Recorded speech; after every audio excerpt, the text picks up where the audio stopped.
welcome to the show. We start this week's FailRace episode with Madden Beck on GTA 5. Now, they are playing around with the Sand King.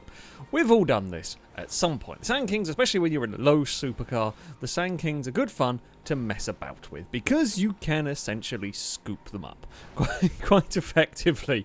You can scoop them up, you can push them around, you can try and dump them in the water. Now, this is all very well and good. The problem is the Sand King does have a lot of ground clearance, and while that is good for scooping, it's also good for driving out of the lake. And this time around, Karma has won. Karma has won quite convincingly, and the adder is very, very drowned.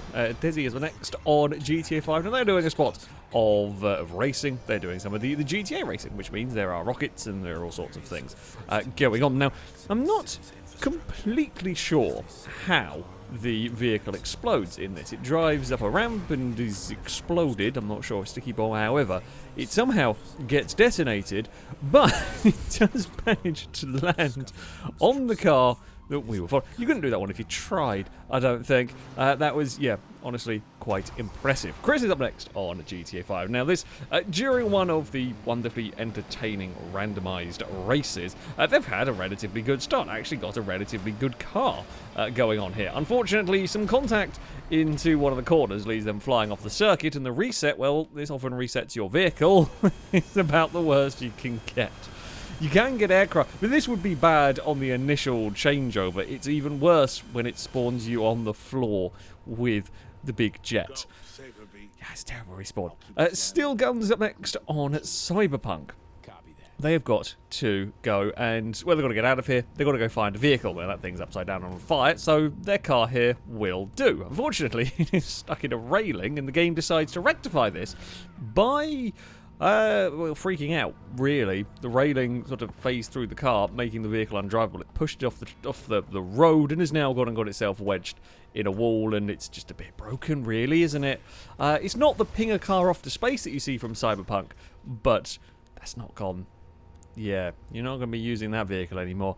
You're going to have to go and find another one.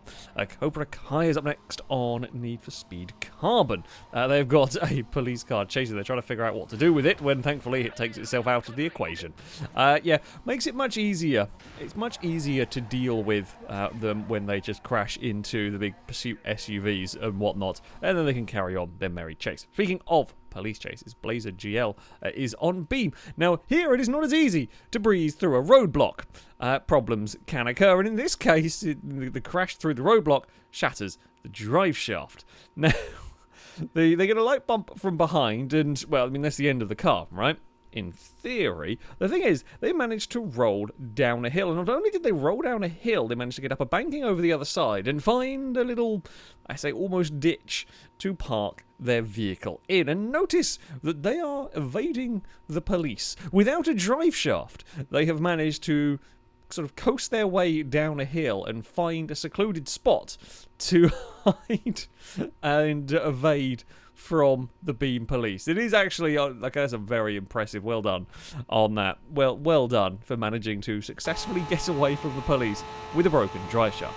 Shark is up next on Beam. Now, they are messing around doing some high-speed runs, and aero on this game is fascinating because there is an element of it, but it sometimes acts rather peculiar. This vehicle here with no front, sort of not quite the right front aero, goes for a flight. Now, there is no collisions with stuff at the side of the road. Okay, sure, that's to do with the mod. The thing that's curious, though, is with this car, as it is falling, I mean, now there's nothing for it to hit, so this is just how the vehicle is acting in the air. For some reason, this race car acts as a helicopter, and it just spins.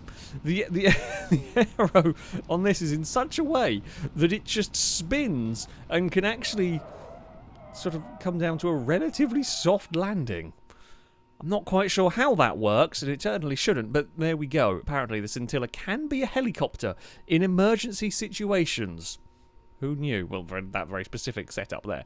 Calvin Toad up next on MotoGP. Now, keep an eye out for the bikes that are leaving the pit lane here, because the AIs, as they head into a rather soggy turn 1, oh, they have a problem. And there goes 1 and 2 and third one's gone as well. I mean, bikes in the rain are difficult at the best of times, but yep, that's not gone great for them. Speaking of AIs, Solar up here on Gran Turismo 7 is on the final lap of a relatively long race here.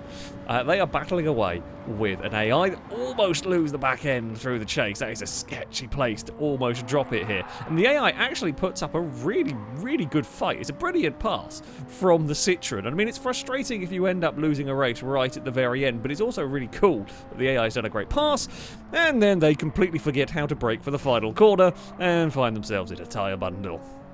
I mean, it's a very human mistake, that one at the final corner, but yeah. Brilliant pass from the AI, and then immediately stuffed it in a barrier at the final corner. Now we continue with AI weirdness, and this one here is very weird, on Wreckfest. For some reason, this particular layout of this track, was it Vale Falls, if I remember correctly, and is it Hot Bomb? The AI cannot drive it. They just cannot get it around what has become the first corner. They get halfway around the turn and just lose the back end, and they all do it, which is really bizarre. Some actually have crashes in slightly different ways, but on the most part, it's just the exact same accident. All of them are having issues. I don't know which one is a play card. I know it's the one that's just gone through with relatively minimal sliding, but yeah. They just can't, and this goes on, it's actually a very, very long clip. They just consistently have the same accident time and time again for no reason on that particular corner. And finally, we have Super Gazelle on F1 Challenge. I mean, trying to get a pass at Monaco is always difficult. It was always a little bit ambitious. And, well, it didn't work. It did not work. It did not work at all. I mean, there was sort of there was a little bit-ish of a gap on the inside, but yeah, it did not end. Did not end how you would want it to. The McLaren bouncing into the air, and is it Jordan? I'm not actually sure. That is ahead, just falls over. That falls over, and in falling over, decides it should launch the McLaren into the air. Yeah, that's not gone. It's not gone particularly well right there, but that is going to be it for this episode. As ever, if you have more clips that you'd like to submit to this series, and we do indeed more clips, I'd really like to get this series to 500 episodes, you can submit them via a Google form. There's a link in the description of this video. All the rules and how it works can be found on there. That, though, is going to be it from me. Thank you all very much for watching, and until next time, a goodbye.